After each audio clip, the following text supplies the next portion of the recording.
ये जश्न है जश्न आज़ादी,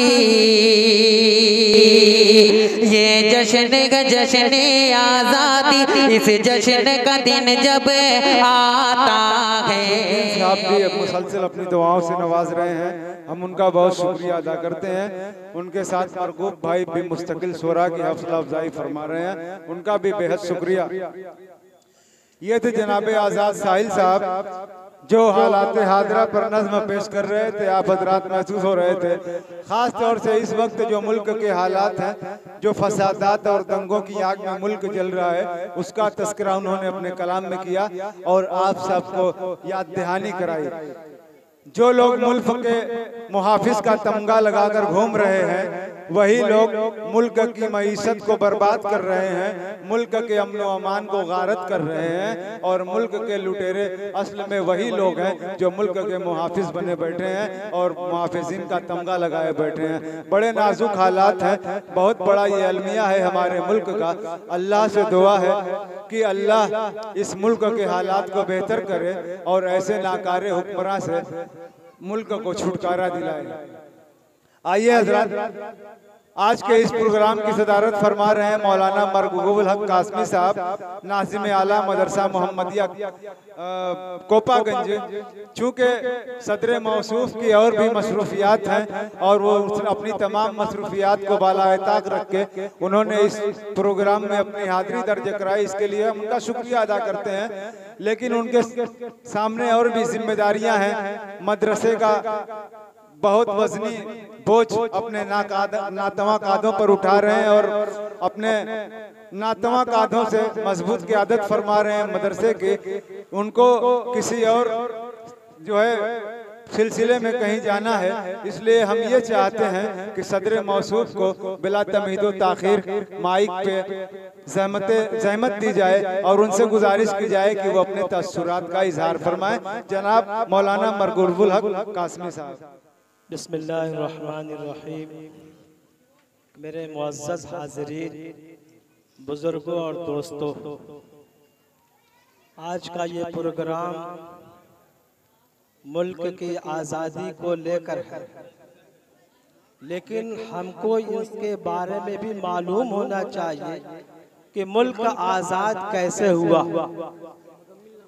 जब अंग्रेज़ों का तसल्लुत इस मुल्क में हुआ और किससे कब्जा किया गया, ये सोचने की बात है। मुल्क में हमारी हुकूमत थी, यानी मुसलमानों की हुकूमत थी। 800 साल तक की तारीख है, एक बेहतरीन कारनामा यहाँ का। और हालात बिगड़ते गए, मुल्क पे अंग्रेजों का कब्जा हो गया। लेकिन सबसे ज्यादा दर्द किसको थी, सबसे ज्यादा तकलीफ किसको थी? हमारे मुसलमान भाई को थी, क्योंकि हमसे कब्जा किया गया था। ये बड़े सोचने की बात है और गौर करने की बात है कि जो कहते हैं कि तुम्हारा क्या काम है, सबसे ज्यादा कुर्बानी इस मुल्क में आजादी के लिए हमारे उलमाए कराम और अवामुन नास है। लेकिन इसका कहीं भी तस्करा नहीं किया जाता। बड़े अफसोस की बात है। मैं उन शुअरा हजरात को मुबारकबाद देता हूँ जो अपने कलाम में मुल्क की मौजूदा हालात पे गुफ्तगू कर रहे हैं, मैं उनको मुबारकबाद देता हूँ। और सच बात यह है कि मुल्क हिंदुस्तान में दारुल देवबंद एक ऐसी जगह है जो इस मुल्क की आज़ादी के लिए मंबा और चश्मा है।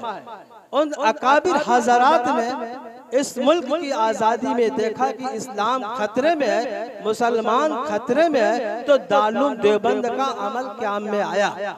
उसकी वजह क्या थी? उसकी वजह यह थी कि उसकी एक टीम पैदा की जाए जो पूरे मुल्क के गोशे में फैलकर मुसलमानों को इस अंग्रेज के चंगुल से आजाद कराया जाए। और हालात रफ्ता रफ्ता ऐसे हुए कि मौलाना कासिम नानौती रहमतुल्लाह अलैह इस दुनिया से जा चुके थे, लेकिन उनके खून और उनके जज्बे और उसके ईमान को, उनके ईमान को हजरत सैखुल हिंद रहमतुल्लाह अलैह, जो मौजूदा दौर के शेखुल हिंद कहे जाते थे और दारुल देवबंद के सदर मुदर्रिस थे, उनके दिलों में रगो पैवस्त कर चुका था आजादी का।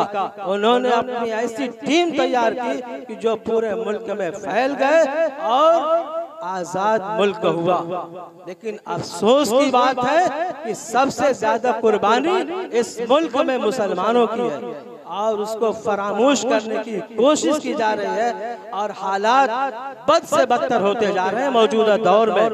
लेकिन हम मुसलमानों को मायूस होने की कतई जरूरत नहीं है, हालात इससे भी बदतर आएंगे, लेकिन मायूस नहीं होना है, हमको साबित कदम रहना है। हाँ, शर्त यह है कि हम पक्के सच्चे मुसलमान हों। हमारे ऊपर हालात आएंगे, मुसलमान हमेशा आजमाया गया है और आजमाया जाएगा, लेकिन मैं अपने मुस्लिम भाइयों से अर्ज करता हूँ, दरखास्त करता हूँ कि अपने हालात को बदलने के लिए अपने आमाल को बदलना होगा।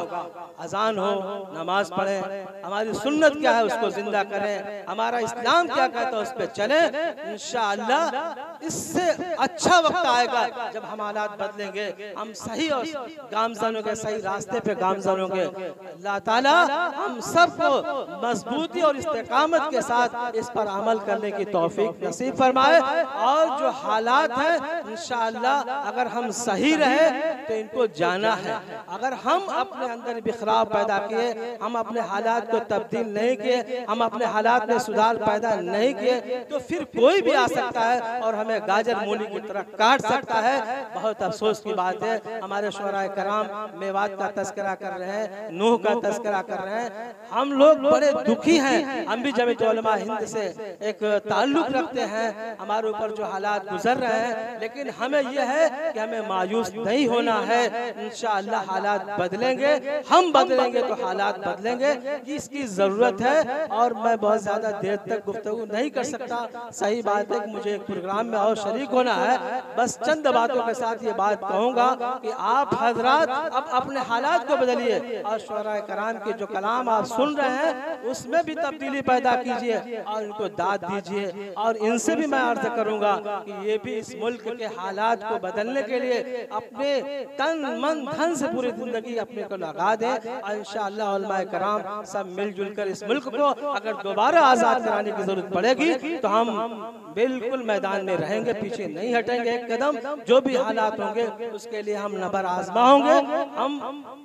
हम अफसोस करते हैं अपने भाइयों पर, देखते हैं दिन रात मोबाइल में अपने नौजवान बच्चों को, हम कहते हैं आओ यूथ क्लब हमने कायम किया है, उन बच्चों को हम कहते हैं कि इसमें शरीक हो, अपनी सेहत को, अपनी जिंदगी को, अपने मुस्तकबिल को बनाने की पूरी कोशिश करो।